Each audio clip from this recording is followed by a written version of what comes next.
Hey, everybody, welcome to the Sassy and Self-Employed podcast. My name is Tiffany, and I am a business strategist, alignment and productivity coach, and the owner of Process Prowess. I help female entrepreneurs align their lives and business around shit they love. And we do that by finding out who you are at the core, and I help you become your most productive self. So today is my first ever podcast episode, and I'm super, super excited. And you're going to learn right off the bat that I show up unapologetically myself. I am not perfect. You're not perfect. And if shit happens, shit happens. So let's dig into our topic for today. I want to talk to you about how you can achieve success through your uniqueness. Now, what do I mean by that? Well, obviously, there's only one of you, right? But today, as a society, either be it externally or internally, we have so much pressure that we carry within ourselves to do, be, think, believe, act in certain ways. And we lead ourselves to disappointment by trying to fit within a mold that we create for ourselves, or that we are trying to follow in someone's footsteps, or that we're listening to someone else's opinion about things, who we are, and what we do too much to the point where it's actually holding us back and hindering our productivity, our progress, and most importantly, our confidence. So, as Dr. Seuss said, why fit in when you were born to stand out? Like I said, you are the only you here. So today I'm going to challenge you to kind of take a step back and think about the things that you carry in your mind that are holding you back, or that are making you different, or are a hindrance on you, that you can actually change that mindset and your perception of yourself and of the qualities and traits that you carry within you, and determine how you can actually use that to stand out from the crowd and achieve a higher level of success. And most importantly,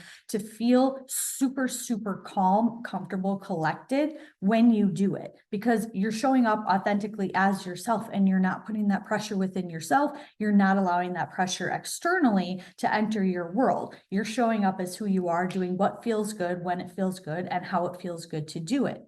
And if you ask me, I love that concept of success, right? Who likes to follow other people's rules and be told what to do? And as an entrepreneur, you get to be your own boss. So forget what other people are telling you. Forget what you have learned in your life experience up to this point about what you think, who you are, and how you are. You get to wipe the slate clean and do everything in a way, like I said, that feels good to you and feels right, by pulling out that stuff and reframing your mindset and utilizing those weaknesses, or perceived weaknesses, I should say, and turning those into actual strengths. Because what makes you unique is going to help you stand out from the crowd.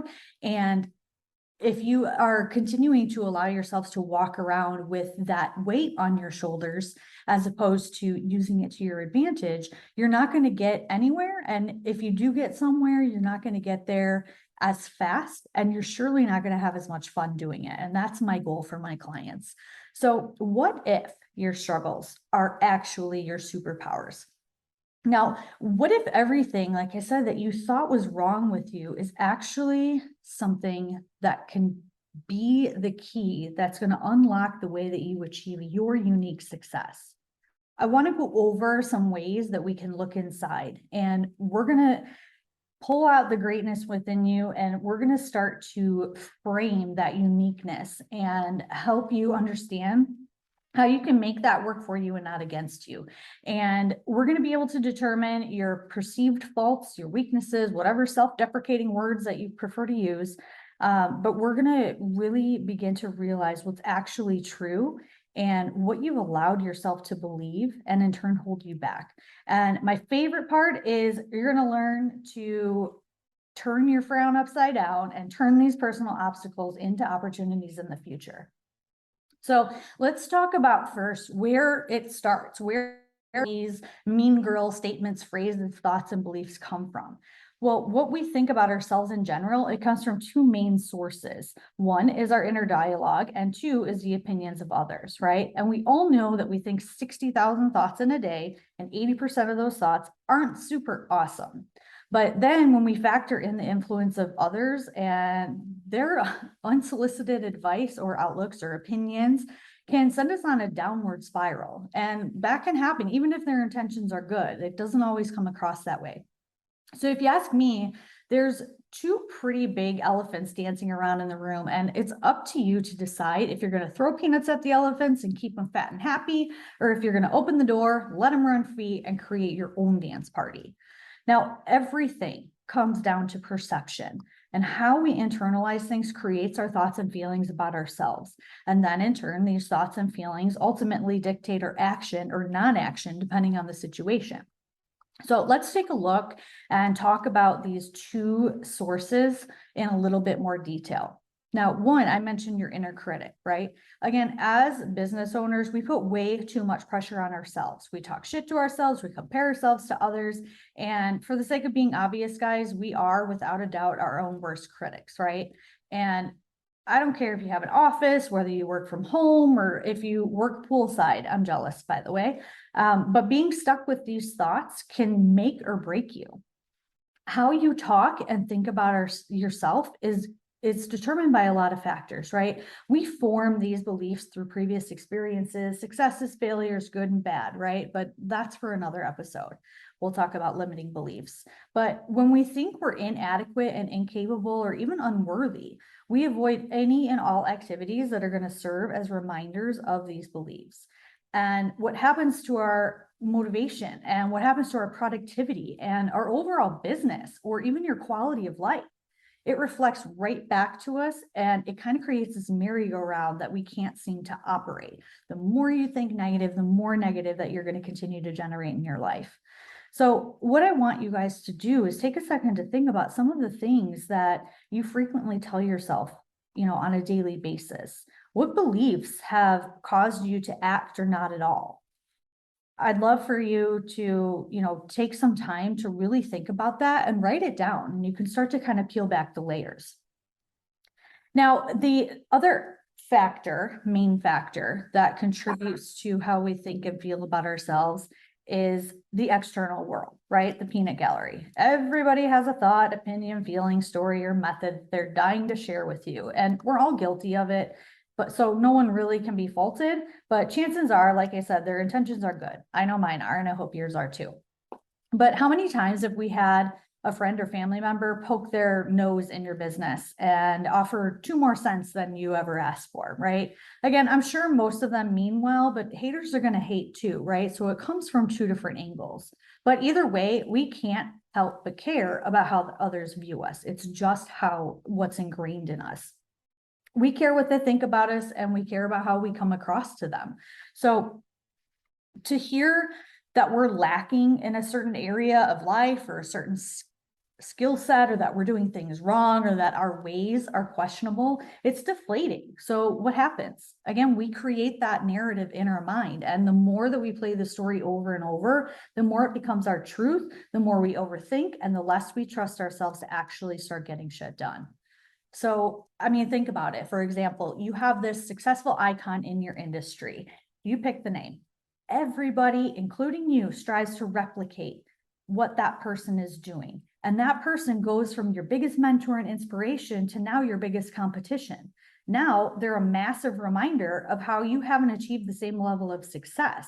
And if you're comparing your chapter 1 to their chapter 10, it starts to feed that external factor elephant, so to speak. Or let's say you've got that, and I ran into this so many times in corporate America, and you're going to hear about a ton of my stories as far as that goes, but you've got the traditionalist that has, kind of conformed to a specific set of steps or rules and is not really willing to color outside the lines because this is the way we've always done things, right? And that mindset, if you adopt that, it's trying to stuff you in a box that you're way too unique to fit into. So you're spending time trying to fit this square peg method into the round holes in your business. And then when you realize they don't fit, you put the failure label smack dab in the middle of your forehead. Well, you need to recognize that there's a mismatch that you've created by lacking trust in yourself. And because you're treating their word as gold, it's not going to fit. So there's plenty of people, out here that are experiencing the same thing. And we've already talked about the fact that we tend to become and act based on what we think or hear about ourselves. So by now, I'm sure that you have an idea of some of those things that you've allowed to take control of how you actually show up. So let's take a step back and really, really realize how freeing it is to take those things and flip the script and start making them work for you and not against you. So if we completely erased what you've judged as wrong about you, what strength and power would show up? Now, the true power is the ability to realize that we don't have to fight against anything or anyone, not even yourself.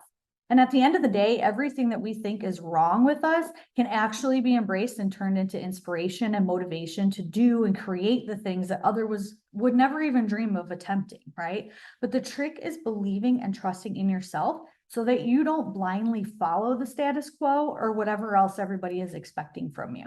Remember, there's no right way to do or be except for your way. So start questioning everything.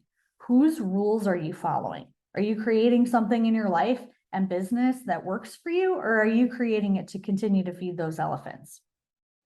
I want to share a little bit about my personal story. I had a coach, love her to death, that would actually challenge me every single time that we talked. She would say, Tiffany, you've got to stop preparing and start taking action.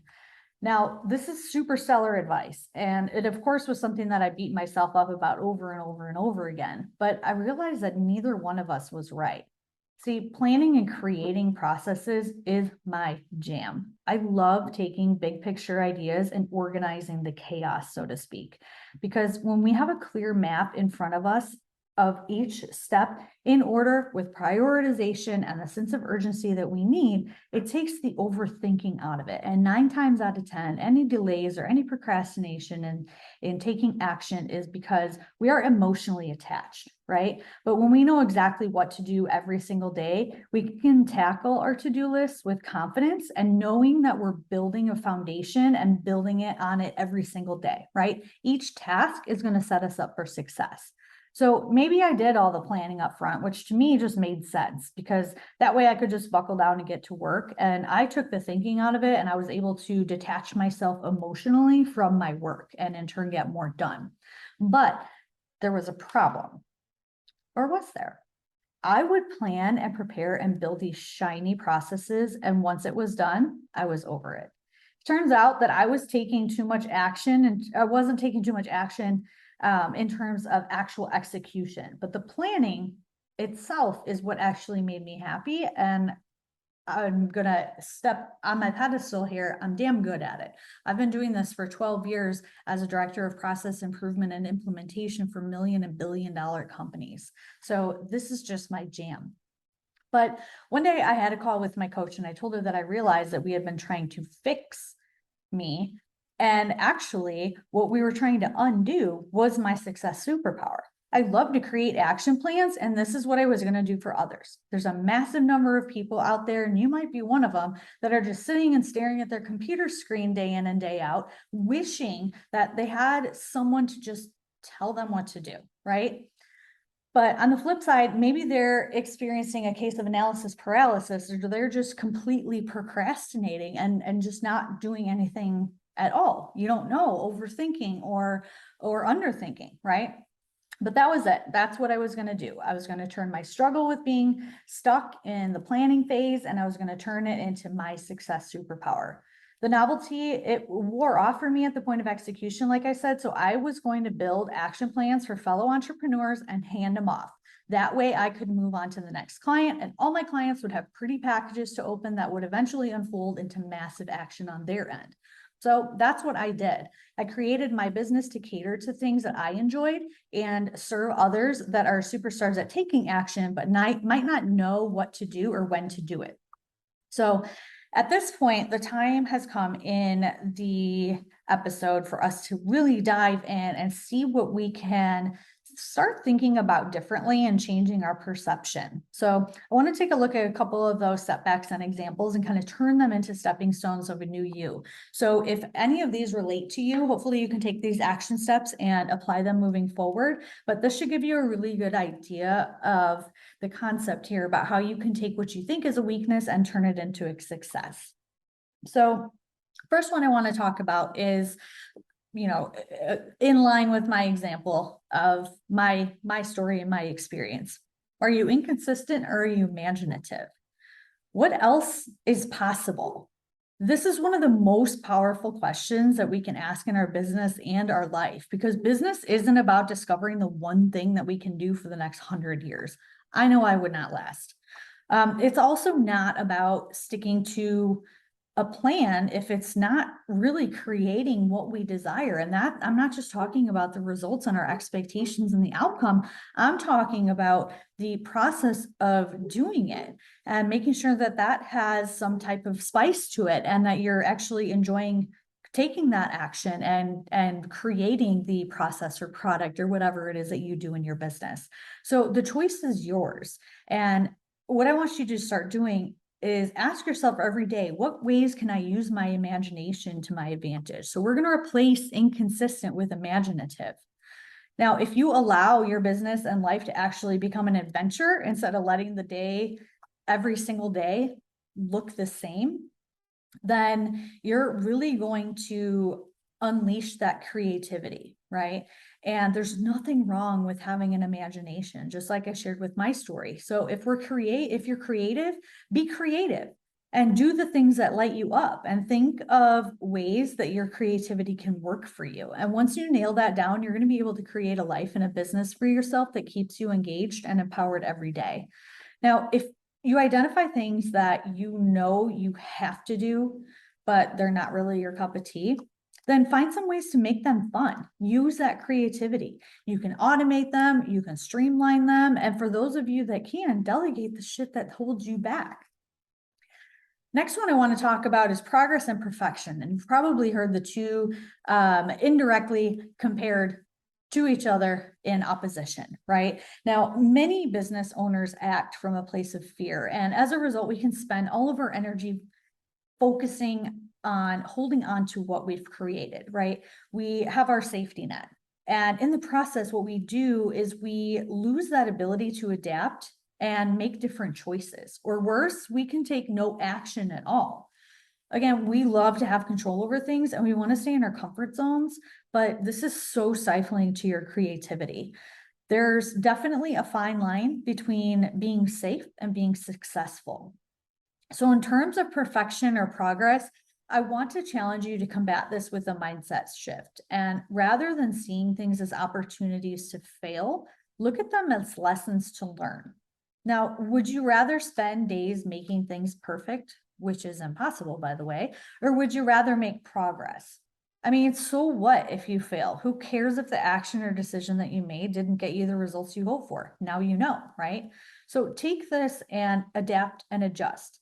Make the tweaks and try again.